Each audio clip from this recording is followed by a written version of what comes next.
So I am back in Belgium. Yoo-hoo. So yeah, a lot has happened, but I'm back home because boy, I was not prepared for it. Like it was way too difficult the language, just not possible to learn it in such a short time. Not possible for me. I just my brain went off like no more told me you have to stop now. So, and not just my head, even my wallet. Like, because my first plan was to go to Japan and also find a part-time job immediately, so I'm able to make money and not live out of my savings. Things just didn't work out because a lot of jobs require to have the JLPT at least entry level. So that was just not for me. No matter how hard I tried, like I did try, applied for 2 jobs. I went on a job interviews and I never heard back from them. So yeah, definitely didn't work out. It was very stressful. Like I think the last 3 months were just nope.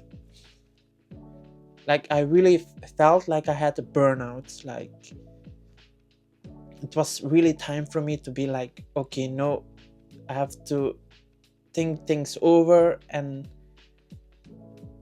start planning for something that's not gonna break me anymore. So yeah, I made the big decision to move back to Belgium. uh, it was hard because didn't want to come back to Belgium. Like when I moved to Japan, I really was planning to live there at least longer than 1 year. So it was kind of painful to realize that that's not gonna happen. And yeah, I had to rethink everything because I had planned, my first plan was to go to Japan, study Japanese, get N2 level, and go to Semongaku, uh, vocational school, so I can do a course for animation and then through that find a job, because I didn't have my bachelor's degree. So without a bachelor's degree you cannot get a working visa. And even if you finish the GLPT N2, I didn't have my college degree, so rather I go to Semongaku University or I go home. So I only had 3 options. So yeah, it was definitely a big decision to make, not an easy one, because it's not like you just move to back home, like just not close enough, you cannot go easily move back and forth. Like for me, when I have to go to Japan, I really was planning like, okay, it's so far away, like I don't want to stay there for just a short amount of time. So I had to, yeah, it was kind of painful to think like, okay, I came all this way and I only stayed for 1 year, which I wish it was longer. So really, there was also nothing I could have done. Like even people with who had like their bachelor's degree or even higher, like a master's degree, they had trouble finding a job to balance their life with school and working. So like if they have so much trouble, even the native English speakers, because in Japan the number one job you can get as a language student is a English tutor or an English teacher. So for me that was not an option because I'm not an English native English speaker. So I had a lot of limits compared to others, and even they had to struggle to find a job. So it was just not possible for me.